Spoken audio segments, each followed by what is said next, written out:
Here's a look at that very long war, the one that lasted 335 years but didn't have a single casualty. It's a strange story. It shows how history can be funny sometimes, and how old paperwork can cause a lot of head scratching. We'll go through what happened, why it happened, and how it all finally ended. It's a tale about a forgotten piece of history involving sailors, kings, and a curious historian.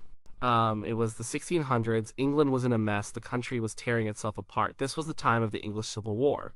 It wasn't just one fight, it was a series of conflicts. The king, Charles I, fought against Parliament.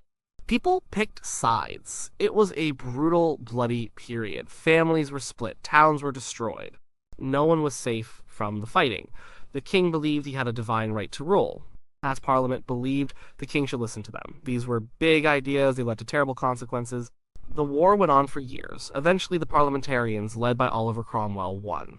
The King Charles I was executed. This was a shocking event. It changed England forever. It made the country a republic for a while, not a monarchy. But even after the king's death, the fighting didn't stop completely. The Royalists, people loyal to the king, kept fighting. They were trying to bring back the monarchy. They were often on the run. They looked for places to hide. They looked for places to regroup. The war was messy and complicated. It had many different parts. One of these parts involved the Scilly Isles. These are small islands. They sit off the southwest coast of Cornwall. They are beautiful, but they are also remote. In the 17th century, they were even more isolated. They weren't a big player in the war, but their location made them important. They were a good spot for a naval base. Ships could come and go. They could control sea lanes. As the Royalists lost ground on the mainland, their navy became smaller. Their land forces were defeated. Their ships were also under pressure. Some of the remaining Royalist fleet went to the Scilly Isles. This was around 1651. Sir John Grenville was in charge of these Royalist forces on Scilly. He was a loyal supporter of the king. He held out there. The Royalist navy on Scilly faced a problem. They needed supplies, they needed money, but they were cut off. So like many navies in those times, they turned to privateering. This meant they would attack other ships. They would take their cargo. They would call it legitimate warfare. But to the ships they attacked, it was just piracy. This practice was common then, but it caused a lot of trouble. Now, let's look at the Dutch Republic. Today, we call it the Netherlands. In the 17th century, the Dutch were a huge naval power. They were global traders. Their ships sailed all over the world. They had a massive merchant fleet. They made a lot of money from trade. The Dutch were very proud of their navy. They needed to protect their trade routes. They needed to protect their wealth. The Dutch Republic had a tricky relationship with England. Sometimes they were allies. Sometimes they were rivals. They had their own disputes. But for the most part, they wanted to keep trading. They wanted stability. They did not want their ships to be attacked. They did not want their trade to be disrupted, especially not by a war happening in another country. The English Civil War was bad for Dutch trade. It made the seas around England dangerous. The Royalists on Scilly started to target Dutch merchant ships.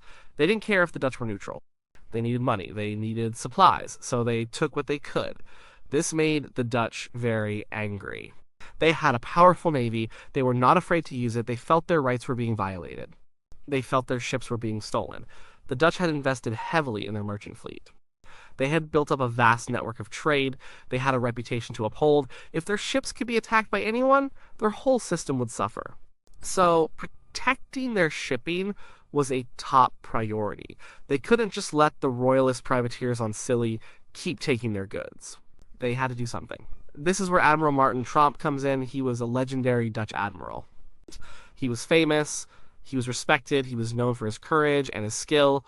When the Dutch government decided to act, they sent Tromp. They knew he would get results. They knew he would make a strong statement. He would go to the Scilly Isles. He would demand an end to the privateering. He would demand compensation for the stolen goods. This was a serious diplomatic mission, but it also had the backing of a powerful navy. Tromp was not going there for a friendly chat. He was going there to enforce Dutch will. The stage was set. England was in chaos. The Royalists were cornered on Scilly. The Dutch were powerful and angry. A clash was coming, but it would be a clash with a very strange outcome. It would lead to a declaration of war that no one remembered for a very long time. It was March 1651. Admiral Martin Tromp sailed his powerful Dutch fleet towards the Scilly Isles. He wasn't there to pick a side in the English Civil War. His mission was simple. He wanted to protect Dutch trade. The Royalist ships, based on Scilly, were raiding Dutch merchant vessels. This was a big problem for the Netherlands. The Dutch economy relied on trade. They couldn't let it continue. When Tromp arrived, he sent a message to Sir John Grenville. Grenville was the Royalist governor of the Scilly Isles. Tromp's message was firm. He demanded that Grenville stop attacking Dutch ships. He also demanded payment for the ships already seized. He wanted reparations. It was a clear ultimatum. But Sir John Grenville was a royalist. He was loyal to the king, even though the king was dead. He saw himself as fighting for a legitimate cause. He was probably short on supplies. He was probably low on money. He felt he was within his rights to harass ships. He believed he was waging war against the king's enemies, or those who traded with them. So Grenville refused Tromp's demands. He simply said no. He would not stop. He would not pay. This refusal put Tromp in a difficult spot. He had come to the Scilly Isles with a strong hand. He had a fleet of warships. He had clear instructions from his government, but Grenville was defiant. And Tromp had to act. He couldn't just turn around and go home. That would make the Dutch look weak. It would encourage more attacks on their ships. So Admiral Tromp made a very specific decision. On March 30th, 1651, he declared war. But he didn't declare war on England. He didn't declare war on the Parliamentarians. He declared war specifically on the Scilly Isles. This was a crucial detail. It meant the war was limited. It was against the Royalist forces based there. It was not against the English state as a whole. This distinction would become very important later on. Think about it. Why declare war on a small group of islands? Why not declare war on the entire English government? Because the Dutch knew the English government was unstable. They knew Parliament was in charge on the mainland. Parliament wasn't the one causing trouble for Dutch ships. It was the Royalists on Scilly. So the Dutch aimed their anger very precisely. They wanted to punish the specific group that was causing them harm. A declaration of war back then was a formal thing. It was usually announced, it was recorded. It meant that one side now considered itself in a state of conflict with the other. It allowed for military action. It allowed for the seizure of ships. It was a serious legal step. For the Dutch, this declaration meant they could use force against the Scilly Isles. They could attack the Royalist fortifications, they could sink their ships, but then something else happened. The Dutch had declared war. They were ready to act, but before they could launch a full assault, another English fleet arrived. This was Admiral Robert Blake. He was leading a parliamentarian fleet. Blake was a very skilled naval commander. He was on a mission for the English Parliament. His job was to crush the remaining Royalist resistance. He was there to take the Scilly Isles from Grenville. Blake's forces were powerful. They were determined. They were there to finish the job that the English Civil War had started. They launched an attack on the Royalist stronghold. The fighting was tough, but the Parliamentarians were too strong for Grenville's forces. Blake eventually succeeded. He defeated the Royalists on Scilly.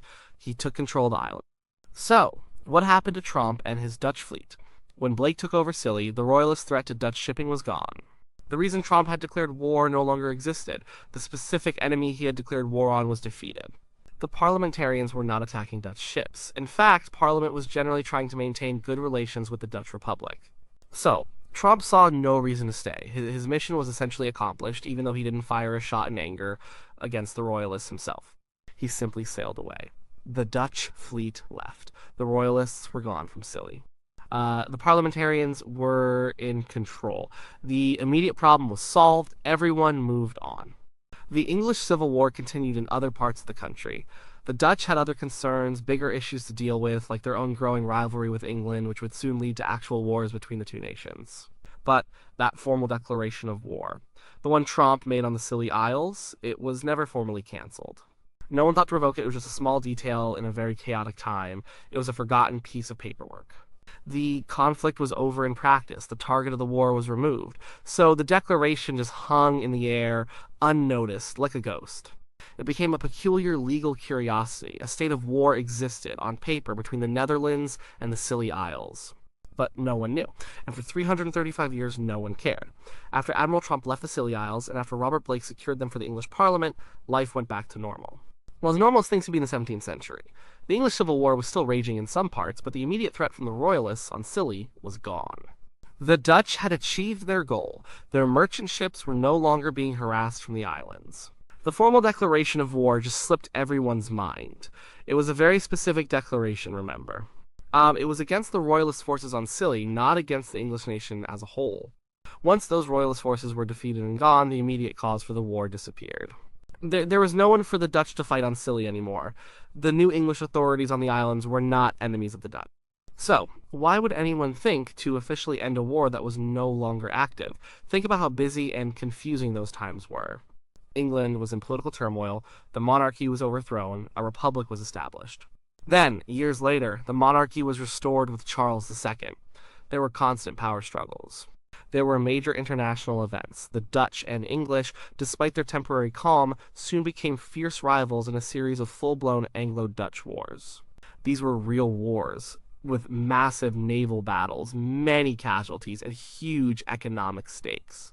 A forgotten declaration against a tiny group of islands would have seemed utterly irrelevant in comparison. It was a footnote in a very messy ledger, so the war continued, but it was a war in name only.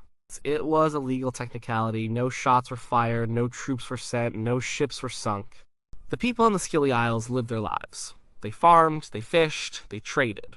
They were English citizens, loyal to whatever government was in power in London at the time. They had no idea that their islands were technically at war with the Netherlands. The Dutch government also forgot about it. Their foreign policy was focused on bigger issues. Their diplomats had other, more pressing treaties to negotiate, other disputes to settle. Why would anyone dig through old archives to find a declaration of war against a small, forgotten royalist outpost that had ceased to exist? It just wasn't on anyone's radar. Centuries passed. The world changed beyond recognition. Empires rose and fell. New nations were formed. Technology advanced. Wars were fought on a scale that Tromp and Grenville could never have imagined. The Scilly Isles remained small, remote, and beautiful. They became a popular tourist destination. They were peaceful. The Netherlands became a modern European nation. Its relationship with the United Kingdom, England's successor, became one of close friendship and alliance. Imagine living on Scilly in the 18th, 19th, or early 20th century. You're part of Great Britain. You pay your taxes to London. You learn about British history in school. No one ever tells you your home is officially at war with the Dutch. It would be a ridiculous idea. No one on the Dutch side would ever think of it either. The two countries were allies in many global conflicts. They were economic partners. The idea of them being at war with a small part of the UK was absurd to everyone who lived through those years. This period of war was truly a time of silence. It wasn't a military silence, it was a diplomatic and historical silence. The paperwork existed somewhere in some archive, but the people, the governments, the historians, they just didn't know. The event was too minor, too specific, and too quickly superseded by other, larger events to be remembered. It shows how easily something can be overlooked when the immediate problem it was meant to solve disappears. The war became a unique historical anomaly. It was a state of conflict that lasted longer than almost any other war in history. But it was also the most peaceful war ever fought. It highlights the difference between a de jure war, a war by law, and a de facto war, a war in fact. De jure, the Scilly Isles and the Netherlands were at war. De facto, they were at peace for over 3 centuries. No one felt any animosity. No one prepared for battle. It was a war that existed only on paper, waiting for someone to rediscover it. And that rediscovery would finally happen in a completely different century through the work of a curious local. The year was 1986. More than 330 years had passed since Admiral Tromp declared war on the Scilly Isles. The world was a very different place. There were computers, there were jumbo jets. The English Civil War was a distant memory. The Netherlands and the United Kingdom were firm allies. They were partners in NATO, they traded freely. On the Scilly Isles, there was a man named Roy Duncan. He was a local historian. He was also the chairman of the Council of the Isles of Scilly. He was passionate about the history of his home. He spent a lot of time digging through old documents. He looked at old letters. He read official papers. He was trying to learn more about the island's past. During his research, Duncan stumbled upon something strange. He found references to the Dutch declaration of war in 1651. He read about Tromp's demands. He read about Grenville's refusal. He read about the formal declaration of war. He was curious. He knew about the English Civil War connections, but he had never heard about a Dutch war against Scilly. As he dug deeper, he realized something even stranger. He couldn't find any record of the war ever being officially ended. There was no peace treaty. There was no formal cancellation of the declaration. It was just there, a legal fact that had been completely forgotten. He checked historical records in both the UK and the Netherlands. Nothing. The war was still technically on. It was a quirky, almost unbelievable discovery. How could a war last so long without anyone noticing? Roy Duncan found it amusing. but he also saw the historical importance of it. It was a unique piece of history. It showed how international relations worked, or sometimes didn't work, in the past. It showed how easily a formal declaration could be overlooked. Duncan decided to do something about it. He knew it was mostly a joke, a historical oddity, but he also thought it would be a fun and interesting way to put the Scilly Isles on the map. It would be a good story. He contacted the Dutch embassy in London, he presented his findings. At first, the Dutch embassy staff were probably a bit confused. A war from 1651, still going on. It must have sounded like a prank, but Roy Duncan had the historical documents. He had the evidence. The legal standing was technically there. A declaration of war was made. It was never rescinded. The Dutch officials looked into it. They confirmed Duncan's findings. It was true. Legally, a state of war still existed between the Netherlands and the Scilly Isles. It was absurd. It was humorous, but it was also a fact. They decided to play along. It was a harmless way to celebrate a strange piece of history. So, in 1986, after 335 years, preparations were made for a peace treaty. It would be a symbolic act. It would finally end the longest, most peaceful war in history. The Dutch ambassador to the United Kingdom, Jonkheer Rijn Hoydekoper van Nigtevech, agreed to travel to the Scilly Isles. The ceremony was held on April 17th, 1986. It was a sunny day on the islands. The ambassador arrived. Roy Duncan, as chairman of the council, represented the Scilly Isles. There were speeches. There was laughter. It was a very informal and friendly event. Ambassador van Nigtevech joked that the Dutch must have won the war since he was there to sign the peace. They signed a formal peace treaty. It officially ended the 335-year-long conflict. It was a simple document. It stated that the state of war that began in 1651 was now over. It was a moment of diplomatic humor and historical closure. It brought attention to the islands. It showed how history, even the forgotten bits, can sometimes pop up in the most unexpected ways. The story was picked up by news outlets around the world. People found it fascinating. A war with zero casualties. A war that lasted for centuries. A war that no one knew about until a local historian dug it up. It became a quirky footnote in military history and international law. It proved that sometimes the most interesting parts of history are not the big battles, but the small, forgotten details. Roy Duncan's curiosity had brought an end to the longest, most bloodless war ever. The 335-year war with zero casualties, sometimes called the Scilly War, is a truly unique story. It makes you think about a lot of things. What does war even mean? Can a war truly exist just on paper without any fighting? What does this forgotten conflict tell us about history, law, and human memory? First, it highlights the power of legal technicalities. A formal declaration was made in 1651. It was never formally canceled. So, legally, the war continued. This shows how strict legal frameworks can be. Even if everyone forgets about something, and even if it's completely irrelevant to daily life, a legal status can persist. It's a reminder that paperwork, even old paperwork, can sometimes hold surprising power.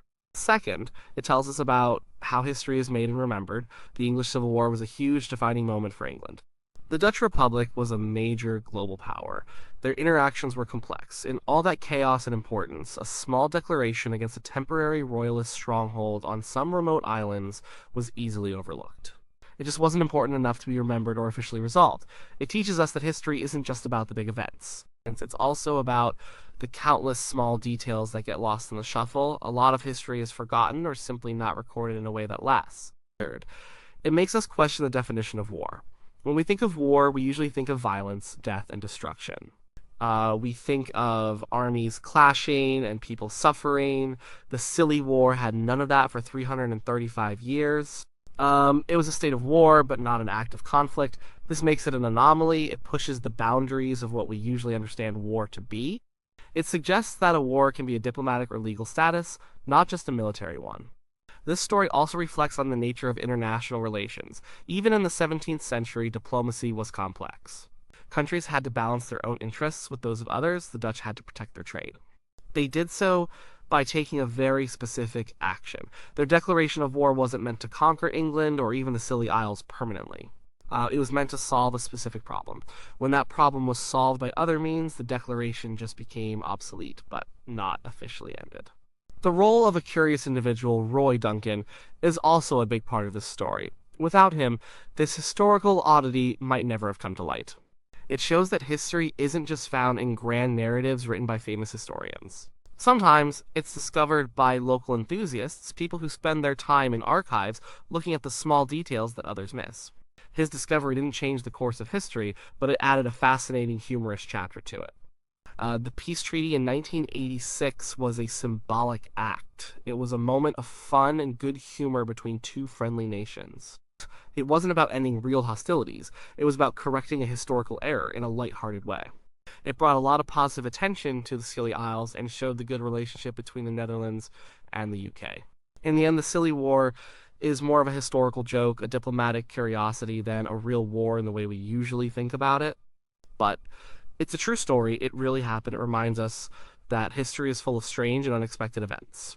It shows how easily things can be forgotten.